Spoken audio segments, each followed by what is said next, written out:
Hai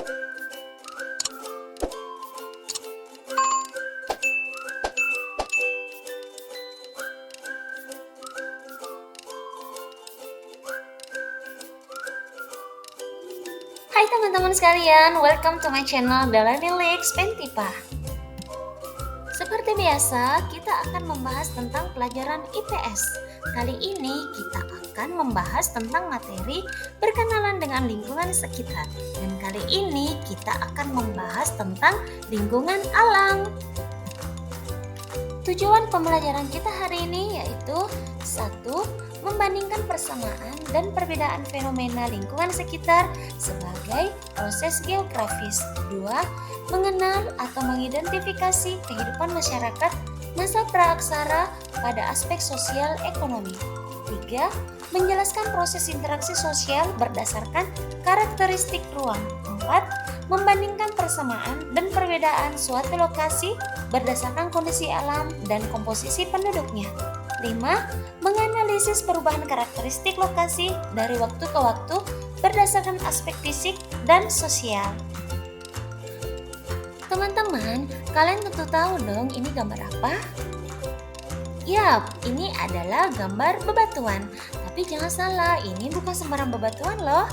Nah, benda-benda ini merupakan peninggalan dari aktivitas manusia sebelum mengenal huruf atau tulisan, atau lebih dikenal dengan praaksara. Pada zaman praaksara, kehidupan manusia masih menggunakan benda-benda yang ada di sekitar. Kehidupan primitif masih menjadi aktivitas sehari-hari dari manusia. Namun demikian, teknologi yang digunakan seperti benda-benda yang diciptakan sudah canggih pada zamannya. Proses perkembangan bumi sebagai pembabakan sejarah berdasarkan ilmu geologi dibagi ke dalam 4 zaman, antara lain zaman Arkeokum atau Arkeozoikum. Zaman Arkeokum merupakan zaman tertua yang berlangsung sekitar 2.500 juta tahun yang lalu. Pada zaman ini, keadaan bumi belum stabil, suhu bumi masih sangat tinggi dan tanda-tanda kehidupan belum muncul. Zaman Primar atau Paleozoikum. Paleozoikum atau zaman hidup telah berlangsung sekitar 340 juta tahun lalu. Pada zaman ini mulai ada tanda-tanda kehidupan yang ditandai dengan kemunculan makhluk hidup berupa organisme bersel satu. Zaman Sekunder atau Mesozoikum. Zaman Mesozoikum adalah zaman hidup pertengahan yang sudah berlangsung sekitar 140 juta tahun silam. Pada zaman ini muncul hewan-hewan reptil besar seperti dinosaurus. Oleh karena itu, zaman ini dikenal dengan zaman reptil. Zaman hidup baru atau Neozoikum. Pada zaman hidup baru dapat dibedakan menjadi 2 zaman, antara lain 1. Tersier. Zaman tersier terjadi sekitar 60 juta tahun yang lalu. Pada zaman ini, dinosaurus telah punah dan mulai berkembang jenis binatang menyusui atau mamalia. Kedua, kuarter. Pada zaman kuarter, mulai terdapat tanda-tanda kehidupan manusia. Pada zaman ini merupakan zaman terpenting bagi kemunculan aktivitas manusia. Nah, teman-teman, berbicara tentang alam, kita sebagai manusia senantiasa berinteraksi dengan lingkungan alam. Alam merupakan sumber dari kebutuhan yang dibutuhkan oleh manusia.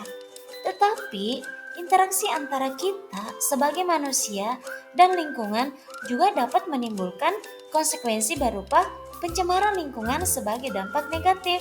Sebagai contoh, manusia mempunyai tingkah laku dan mempunyai aktivitas ekonomi yang menghasilkan emisi gas pencemaran yang terjadi di bumi. Dampak dari pencemaran lingkungan tersebut yaitu munculnya berbagai penyakit hingga kematian. Adapun beberapa contoh pencemaran sebagai akibat interaksi manusia dengan alam yang bersifat merusak. Pencemaran udara.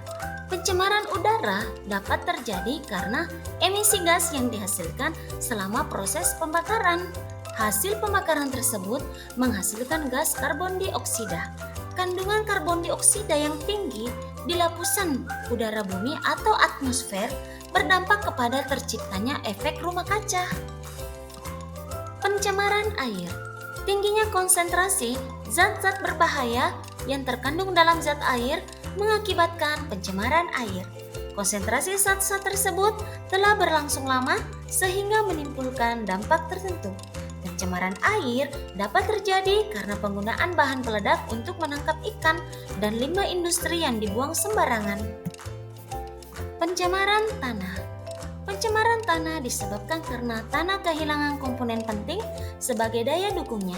Penggunaan pestisida yang berlebih dan pembuangan limbah industri ke tanah merupakan contoh pencemaran tanah dengan pestisida. Nah, teman-teman, itulah tadi materi kita tentang berkenalan dengan lingkungan sekitar. Dalam hal ini berkenalan dengan lingkungan alam. Next time kita ketemu lagi ya sobat di pertemuan-pertemuan berikutnya. Tentunya dengan pembahasan yang lebih menarik. Sampai sini dulu ya sobat. Bye-bye.